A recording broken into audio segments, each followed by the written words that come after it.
Alright, back to the time of lesson here. As I mentioned before, this will be the future tense here. Okay, so what I've done here,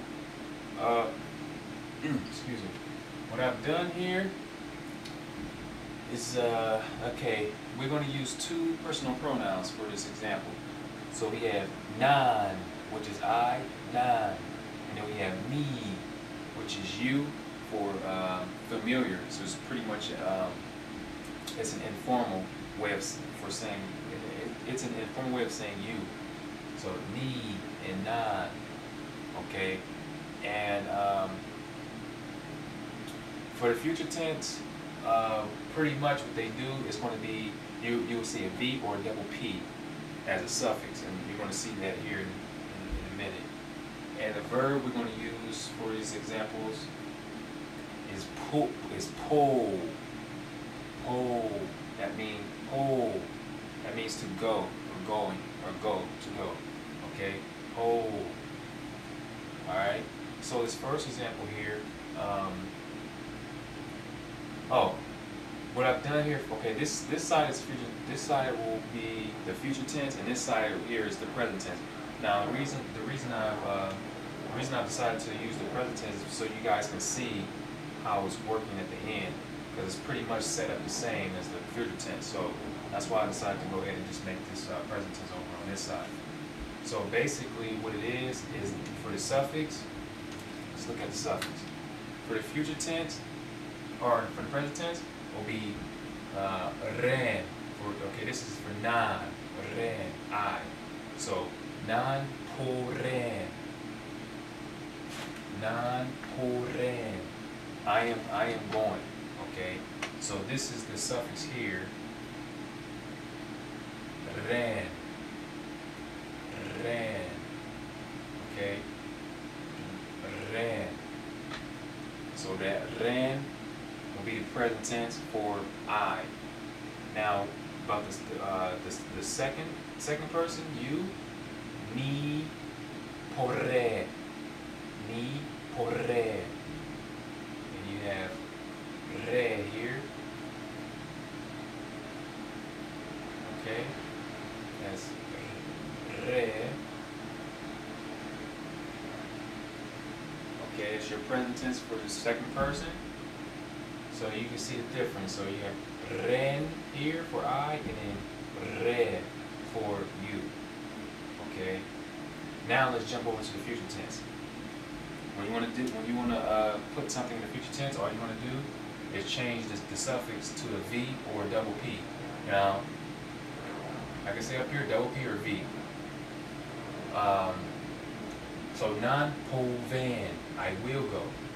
Nan po van. So here's the po van. You see that? Before it was ran because we were going.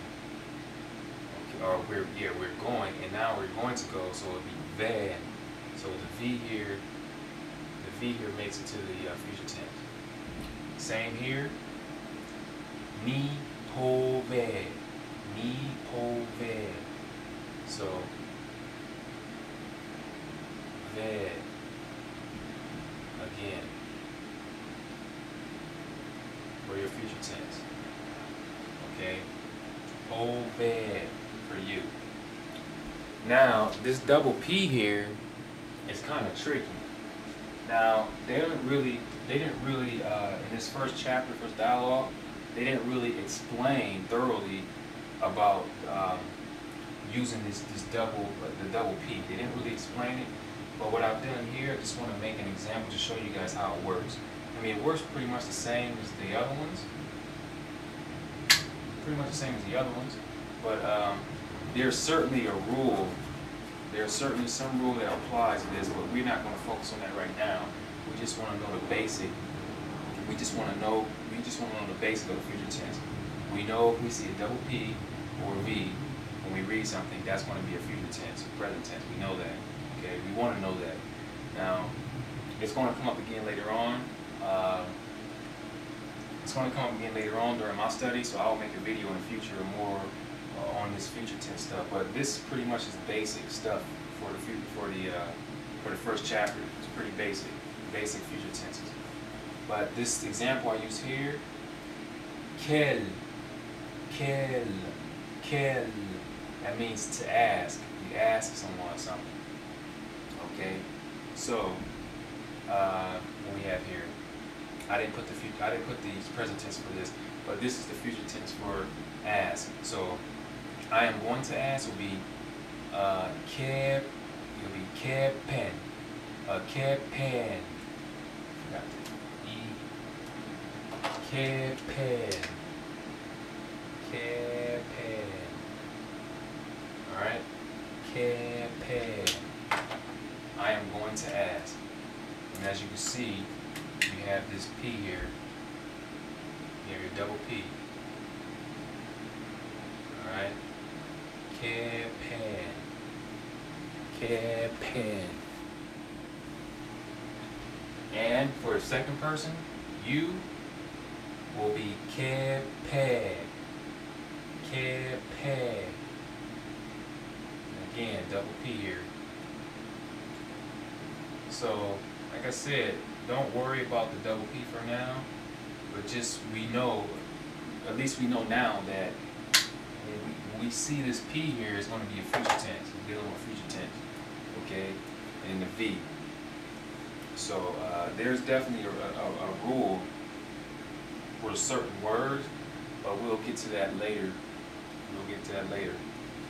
So essentially it's V or PP for the future tense. So that will conclude this lesson for that first dialogue. And the next dialogue, for next time, we'll see what we have there, and go over that, and we'll be moving on. So if you guys have any questions, just let me know, and I'll get back to you ASAP about the Tamil video or anything regarding learning Tamil. Okay? So thanks for viewing the video.